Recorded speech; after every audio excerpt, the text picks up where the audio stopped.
All right, now when you see us seated, you know it's about to get down on matters entrepreneurship, or tunataka kuzungumzia maneno ya pesa. So joining me this morning to help us understand the discussion that I told you about before we went for the break is a discussion on the role of the young people in development, our role in building our economy internationally. What is our role? What opportunities lie for us to explore as young people? And helping us understand this conversation is Becky, who is a renowned researcher both in international matters, culture, and more specifically the relationship between Kenya and China. So she'll be helping us dig deeper into this. But before we get into that, allow me to have Becky introduce herself. Becky, good morning. Good morning to you, Sylvia. How are you doing? I'm good. Thank you for inviting me. Okay. Karibu sana. Asante. Becky, how would you describe yourself to a person who does not know you? My area of specialization, I do international studies. I teach international studies and international crisis management, and also international political economy. That is where I thrive. And Becky is a mother of 3. I have one boy and a set of twins, and I'm married. I'm my wife. Yes. All right. Yes. It's very rare to hear people introduce themselves this day, especially with this generation where they have marriage apathy. They think that marriage is just a setback to my success. But I'm glad that we have that. Now, getting into this discussion, I would like for us to begin with the illusion that the young people have of success. Most of them is materialistic. If I have cars, if I have, my apartment is well furnished, that is what most young people view as success. In your opinion, what do you think is a myth that young people have about success that makes them chase things that are not so moral for them to get to what they call being successful? For me, success is, you mentioned about success, and for me, success is the skills that you have as an individual, not like the material things that you have, like cars. Everybody can have cars. Everybody can have good apartments and well-furnished apartments. But what skill do you have out there? What skills can make you contribute to the development of our state? I heard the president mention about making our country a first world country, and we cannot make it a first world country by focusing on material things or focusing on social media and flaunting on how you are making money online. It's more than that. And there's one quote from Jeff Kennedy that I like so much in terms of success of our country.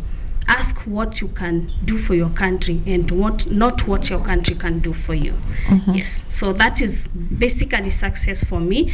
And the illusion that they have nowadays is just getting quick money, having quick success, which they have not worked for. You must work for you to make a living. You must work for you to make success, because you cannot just have it overnight. That you, Sylvia, you just woke up and overnight you are here having millions and millions of money in your account. You just woke up this morning, you came to work. Then work, you must put in consistency for you to achieve success. Consistent. Yes. I love that. Yesterday I was talking to a vendor outside Kenyatta University, outside the gate.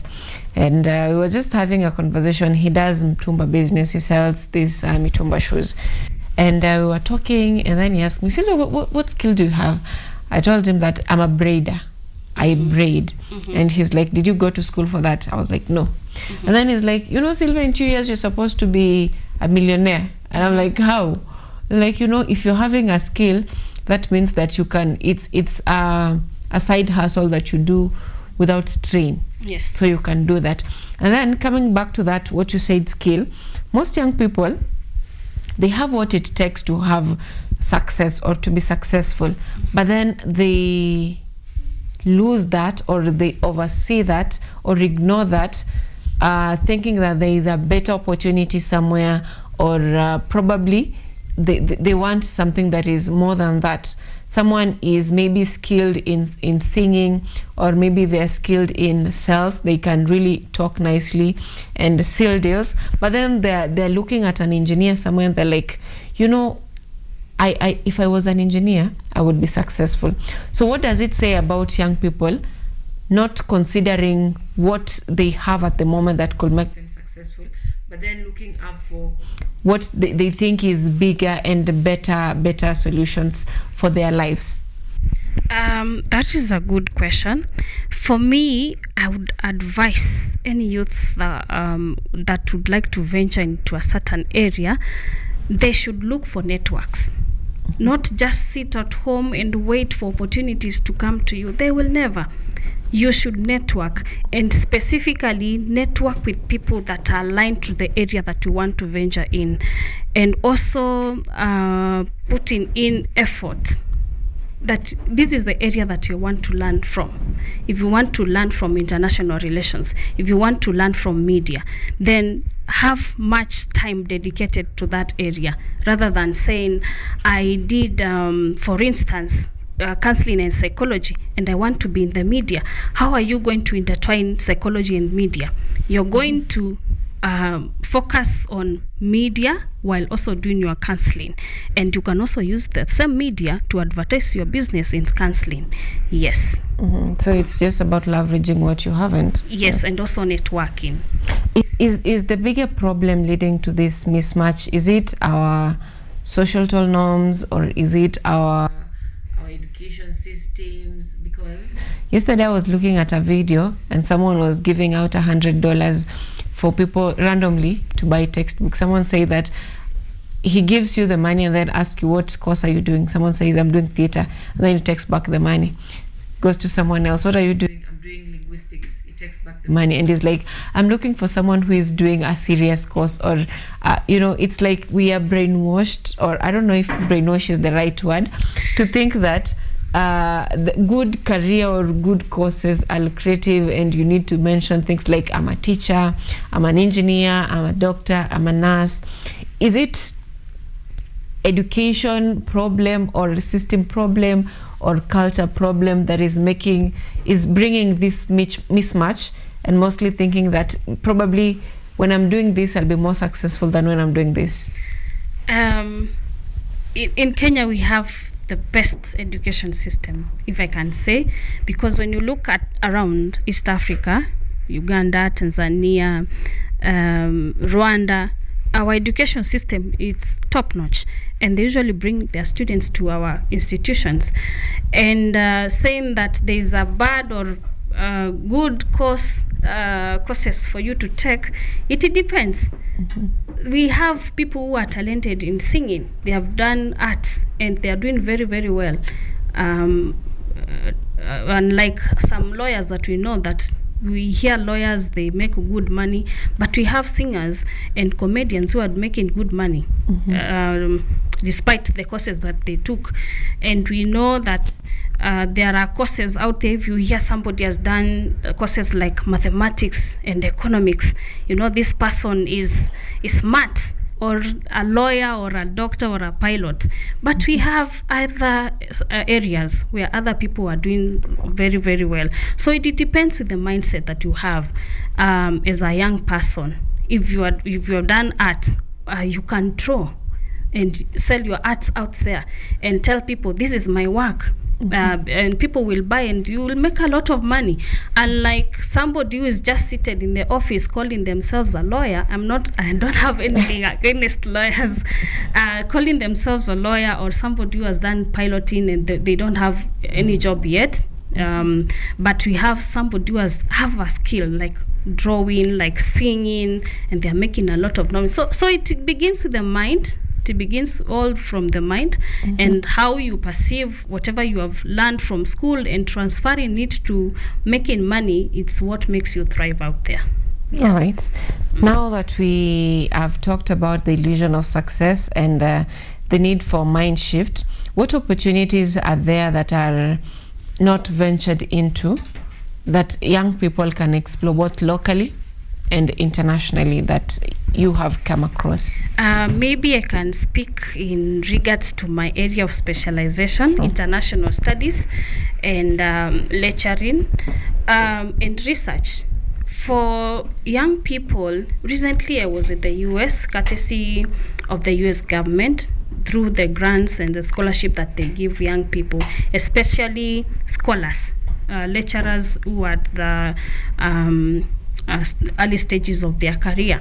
So some of the opportunities that young people can look into, there are grants which young people can apply locally and internationally for the activities that they do. If you're good in climate change, if you're good in climate conservancy and protection, there are grants aligned to that. You can apply and drive in that area. Also, there are what we call fellowship, like the one I participated in from the US. And every government and every diplomatic mission in Kenya, they usually advertise this kind of fellowships for students and scholars to go and explore in their countries. And also, there are scholarships. Young people, they can apply for scholarships because internationally we have so many, I don't know how many countries we have internationally, but every government advertises for scholarships in their institutions. And for Kenyan people, and I'm happy that Kenyans usually grab these opportunities when they come. They apply these scholarships, they fly to these countries, and they go learn and come back to our country to make changes. So opportunities also include internship, both locally. We have the Public Service Commission, for instance, which offers opportunities for the youth. I'm a beneficiary of it. And if you're told to do internship at a government institution, please don't take it like it's a punishment. You don't want to do the work. You're being paid little money. There's no little money. So taking the opportunity and going to work even in the area that you were sent. For my case, I was sent to Turkana University, far away from Nairobi, and I went there. So these opportunities come, you apply them, and also there's an application process that I've not talked about.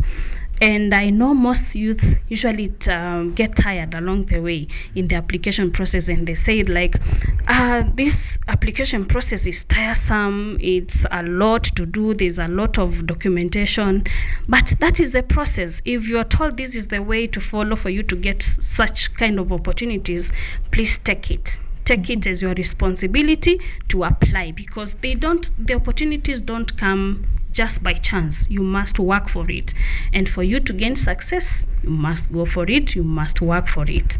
Yes, we have the local initiatives, and the most recent one is the Nyota Fund. And one of our colleagues actually applied. And when it came to the time where they're supposed to be getting the money, he told us that aliambiwa wewe umesoma. And I'm looking at it on this perspective that should there be limits on the kind of opportunities people get in the country? Because if that is meant for people who probably have not done their degrees or have not done their diplomas, are these kind of limitations to access to government funds and these employment initiatives? For me, there should be no limitation for you to access grants or to access opportunities. Everybody should have a chance in this government of ours, the Kenyan government, to access every opportunity that they want, regardless of your education, whether you are educated, whether you are not educated, depending on your desire. The government should be able to facilitate that, not telling you like, wewe umesoma na tukutaki hapa, what if nimesoma na sina kazi? Those are the things that the government should look into. And also there is the issue of corruption, whereby the government would like to take those who are not literate enough because the literate that we have, they know what they are supposed to get, they know what they want. But the issue of corruption, it is very, very it's practiced in our country. So we know that, and for our government to do better, and you heard our president talk about it. He said that he wants to do away with corruption in our country, and I hope that he's working towards it, because it's killing our most industries in Kenya. Not alone those initiatives for the youth and women. Every sector, it's been killed by corruption in our country. Now you have had your research on the relationship between Kenya and China, and this specifically dealing with the young people. Of late, I have seen cases where most business people go for shipping of their products to China, and I've had several engagements between the China government and Kenyan government. We had the president visit China there a few months ago, and there is this constant engagement between Kenya and China.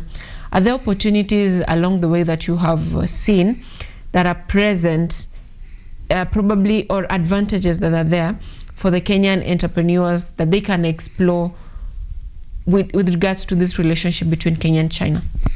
I'm happy China is here in Kenya, because Kenya, we belong to the developing countries, and being in that area, we are not yet capacitated in terms of infrastructure and technological advancement. And with China, which is well known for technological advancement, I know our country is going to do better in terms of our agriculture. Recently, we talked about youth participation in agriculture. I know some of our youths might not be interested in agriculture and getting to interact with the soil because they want the white-collar jobs. But participating in agriculture is one of the major contributors of our economy. And I would like our youths, when the Chinese government launches this initiative in Kenya, our Kenyan people, and especially the youths, to participate in agriculture and also take advantage of the technologies that China is going to transfer in our country. And also opportunities to do with employment. You have seen recently that the Chinese people who are here constructing our towers, our rail stations, our roads, they have contributed to economic development in terms of creating employment for the young people, our engineers, our skilled workers, and also unskilled workers, people who have never gone to school. They can earn from the Chinese initiatives that are in our country and also be able to feed their families and improve their living standards. We'll talk about the fairness in that later, but right now I just need to understand, you've mentioned that when this project is launched in Kenya, the young people should be taking advantage of it. Is it something that we have seen? Is it similar to what you have seen in Kenya, where you are told that wewe umesoma sana so you won't qualify? So who qualifies for these programs to get maybe funding or sponsorship or grant from the launch of this initiative? And also, when is this program being launched? I'm not sure when the program is going to be launched, but sooner than we think. We know the Chinese are more of action than talking. So sooner than we think, they are going to do it. For the opportunities, it doesn't matter. For the Chinese people, it doesn't matter whether you have gone to school or not. For instance, if I can give you an example, during the construction of these roads and towers, the Chinese people usually go for the skilled and unskilled, whereby they take those people who have gone to school to do engineering, they work with them. I have one of my friends who is doing it. She's an engineer. If I can mention her, Gertrude Neto. She's a wonderful engineer. She's working in the Chinese government. She constructed the road from Eldoret to Lodwar and with the Chinese people. And others, especially the locals, the people from areas where these constructions are being done, the road constructions are being done, they get to be involved in terms of providing labor. For instance, mixing the, what do we call it, the kokoto, and they get employment. So it doesn't matter working the Chinese people, whether you umesoma ama hujasoma, everybody is included. I'm most particularly interested in the agribusiness part that you mentioned. Are they coming in to support agribusiness, like supporting farmers, or are they coming in to establish structures that farmers can get on board? What exactly is happening here on agribusiness? To support farmers and to support our country in terms of being able to use technologies that are advanced and also increase in food security in our country. Yes. The deal sounds so good to be true. What does China benefit from this? Because it's like a charity project, and you know that's also business. So where does this land Kenya? Is it at a place where you are, it's landing Kenya to a dependency position where you now depend on China for everything, and also on matters debt? Thank you. There's nothing for free. Mark that, there's nothing for free. And again, China is here. There's an initiative that they launched recently, which is a global governance initiative there, whereby they are talking about having Africa having equal opportunities as China, and working from the same page and cutting down dependency, and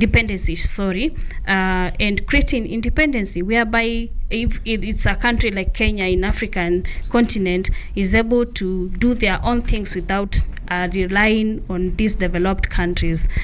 Yes. All right. Supposing someone wants to venture into other areas which is not the construction industry, in other avenues, because we've talked about the construction industry where they onboard engineers, in short, watu wa mikono.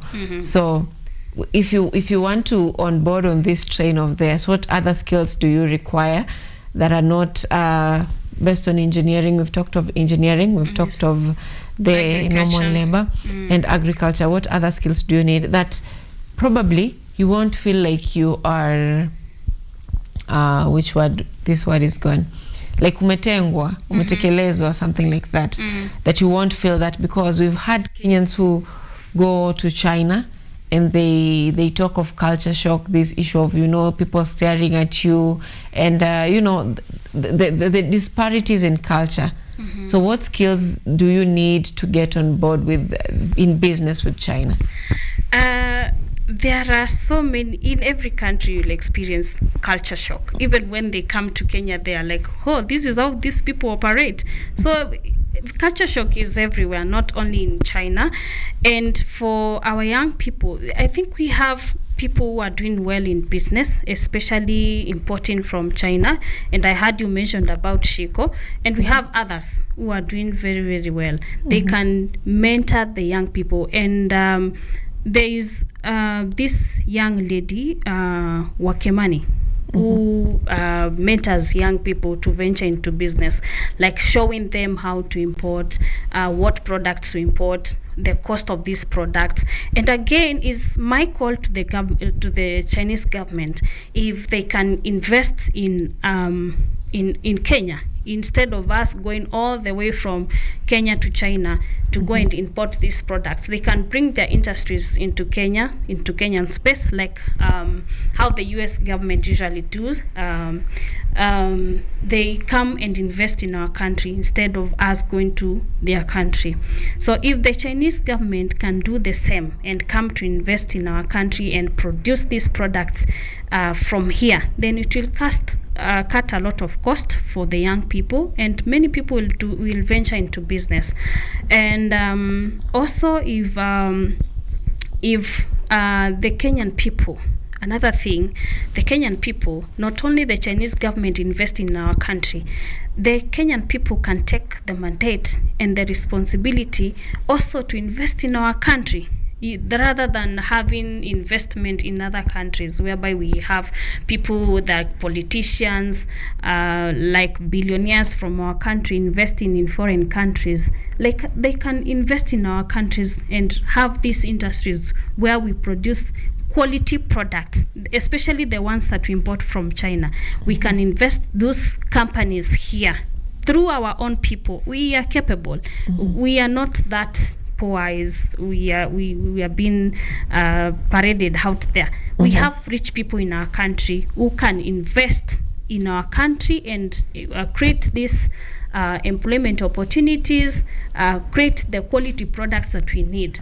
I was in the US and I was like, I'm finding for a product that is made in Kenya, and unfortunately I didn't find it. So if we can have those industries whereby we have products made in Kenya being also sold out there, it can be a good plus for our country. All right, now you've mentioned of let me not say foreigners, China investing in the country like other countries invest in Kenya. Now, talking of their investment in the country, we have seen it being met by, it has not been met with welcomed with open arms. An example is what is right behind us, China Square. When it began importing products and they were cheaper, local manufacturers or local companies really complained of them destroying the market. Not just that, we have several products that are imported by Kenyans or that are imported from China. And most business people say that these products are destroying the market from those people importing. If you go to Gikomba right now, they will tell you that China wameharibu soko, because they will import their new products, yes, disguised as mitumba, which are cheaper. So it makes, in short, they say it destroys their market. This is in relation to other products in the market, several products, whether it's spare parts, food, and all that. Most people say that what China imports or what is imported from China is cheaper, hence destroying the market. So how, if we want China to fully come in the country, how are Kenyan businesses going to compete? Because whatever they bring in the country is cheaper than whatever the country produces. So is it going to be something that will be destroying Kenyan business, that we should also be looking at it and regulating it? Because as at now, what is exported from Kenya to China is so little, insignificant compared to what is imported from China to Kenya.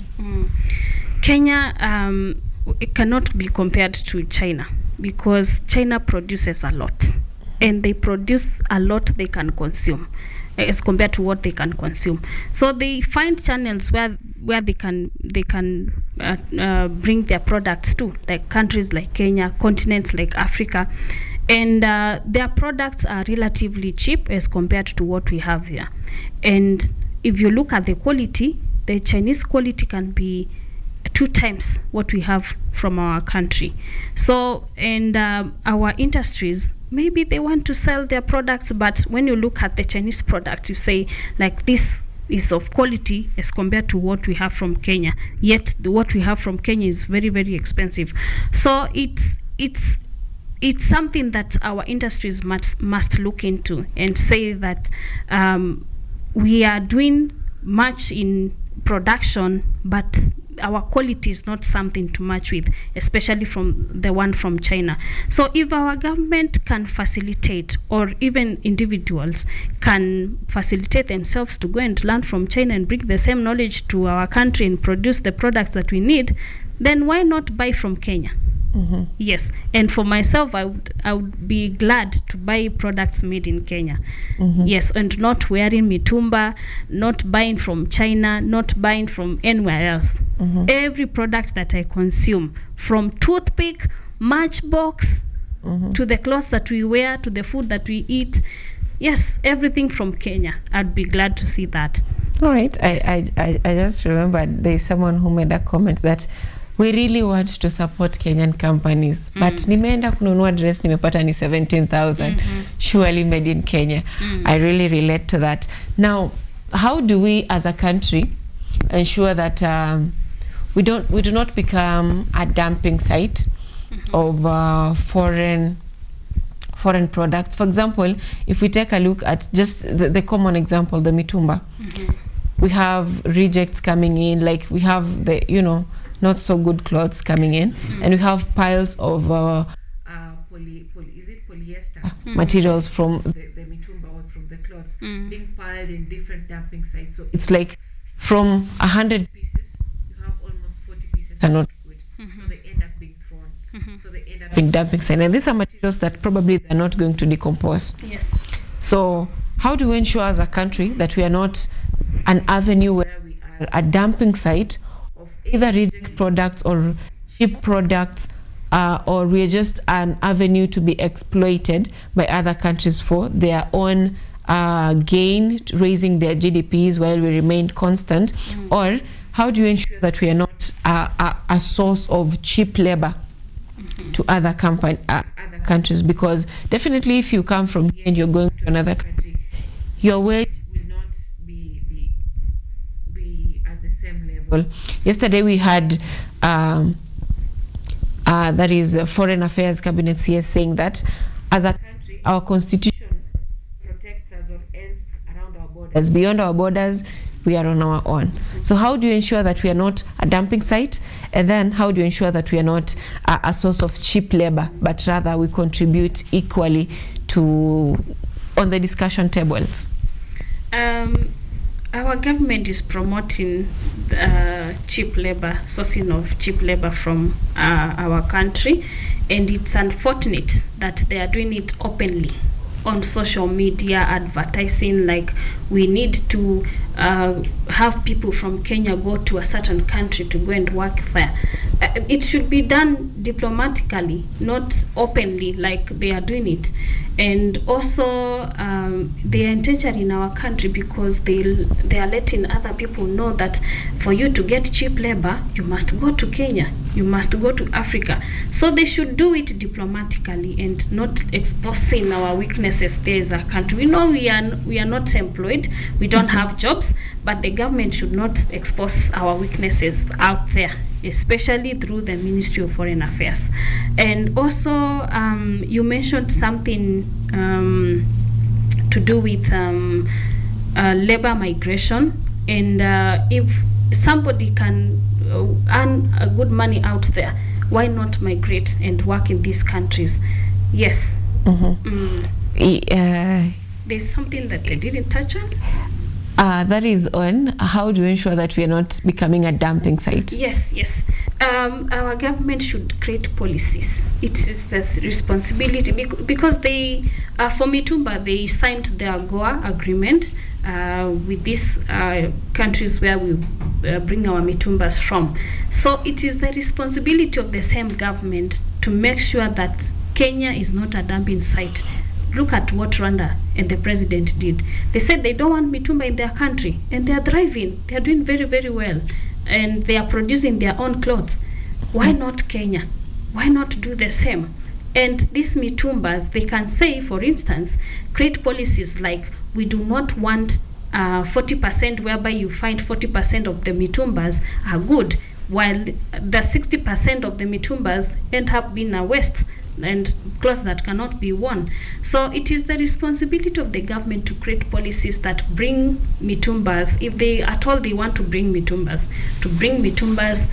something that can be worn, something that is useful, rather than bringing clothes that cannot be worn at all and means making our country a dumping site. All right, that's well said. Now, if for a young person who is probably at the early stages of their career, maybe a fresh graduate, or they just began their wametoka block, or they just began working, whether it's in corporate, whether it's in business, what advice would you give to such a person for them to make meaningful, either meaningful connection, to end up having meaningful development for their country and, of course, for themselves? If I can give an example, I have a cousin, and this cousin of mine, we are very, very close. And she asked me one day, I can see you are shining, and yet you are a little younger than myself, and I'd like you to coach me. And I was like, what do you see in me? I don't see anything that I'm doing. And she was like, you need to be mentoring me in whatever you are doing. And she told me I need to wake up from this house. I don't want to stay in the house anymore. I want to be consistent in whatever I'm doing. So if you can introduce me to whatever you are doing, I'll be glad. So I introduced her to what I do, and I'm glad she's doing very, very well. Congratulations, Mary. And the advice that I can give youth, specifically people of my age, is consistency. If you are good in tailoring, please make those clothes. We have fundi ni moja. Look at what he's doing. Bolo. So if you're good in tailoring, if you're good in engineering, if you're good in teaching like myself, please have that consistency and take it as your responsibility to make yourself better. Don't look at Sylvia and say like, oh, Sylvia is doing very well. Sylvia is traveling to China, Indonesia, South Africa. Every week Sylvia is traveling.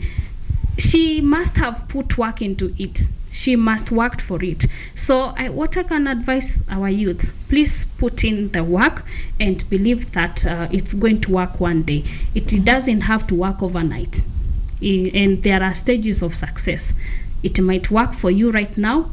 For me, it might take time. So we are on different paths. Don't look at your friend and say like they are doing better than you are doing and feel like you are lagging behind. No, there's what we call timing. So if you follow that timing and your path and put in consistency, put in the work, you're going to achieve whatever you want.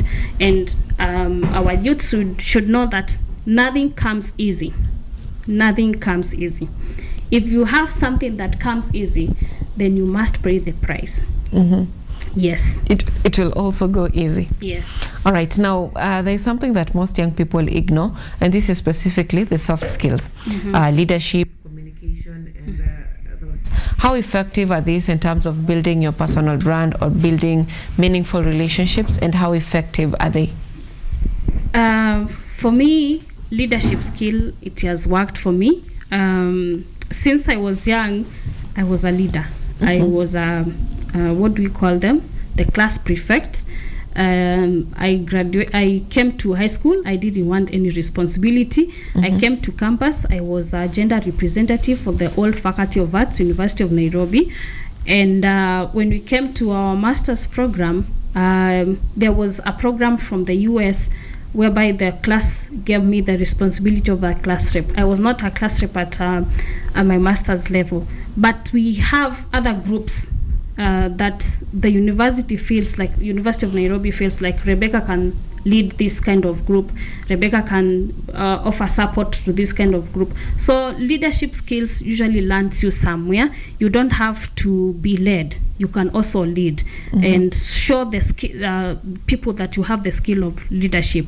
And leadership comes with other responsibilities, other attachments, yes, and other benefits. So many benefits in leadership is a soft skill. And there's another soft skill that you mentioned. Communication. If I can give my example, for instance, when I started teaching, I was shy. I didn't know how to communicate. But one professor, one that has mentored me into the space of research and academia, told me if there's one thing that you can do to yourself is teaching yourself how to communicate, and communicate effectively, not just communicate, communicate effectively, and do away with anxiety, do away with shyness, and you'll be out there shining. And here I am. Shining. Yes, shining. All right. What of these skills of diplomacy and cultural competence, being aware of emotional intelligence, how effective are they in terms of building meaningful partnerships and relationships? Individually or is as a person, of course, and also as a brand, whether you are leading, you are venturing into a business and you're looking for partnerships. So how effective are these skills of diplomacy and cultural competence? For instance, diplomacy, at a space where I come from, there are so many partnerships, and I see them every day, especially at an institutional level. It begins from the institution, because diplomacy doesn't work like Sylvia and Becky. That is private diplomacy. But the ones that works for the youth, it is the public diplomacy, because they work under institutions. For instance, if the U.S. Embassy would like to work with the University of Nairobi, they can create the AXU Center, which is Africa Center for the Study of the U.S. If it's Chinese government, it would like to work with the University of Nairobi, they call for that establishment of Africa Center for the Study of China. So this kind of diplomacy now puts the youths into work, because there are people who work under these institutions. For instance, there is what we call cultural exchange under the same institutions. So diplomacy has put people, especially people who are doing international relations, they are benefiting from this kind of engagements. All right. Now, if there is a myth that you'd want the young people or Kenyans to unlearn on matters, relationships and opportunities, or partnerships with different countries or within the country, what would that be? And what would you want them to adopt instead of what they believe? One myth that I would like our people to know is that there's so much, especially from the Western media, that they try to tell us that we should avoid China. China is the nowhere goes on. But that China is taking advantage of Africa. But these same people, they were here before China. And most of their industries, I was buying products in the US, and the only thing I could see is made in China. Especially their industries are domiciled in China. So why not us look east? We should not be always looking at the west. We can also look east, and I'm happy we are looking at both east and west. So we should do away with that myth, like China is taking advantage of Africa, and we should always look at the west. Yes. All right, I love that. Always you're looking at both direction. Yes. Like I said, we were beginning the show that it's high time that tuanze kushtua wahenga mtaka yote apate yote. Yes, exactly. And also getting from the west. Now, any last words to our viewers before we wrap this up, because our time is also running late? Thank you for watching us. We have really had good time with Sylvia, and I'm happy to be here. Thank you. And I hope we have more engagements with you in the future. Sure. Thank you so much for making time for us. Now, that is on the discussion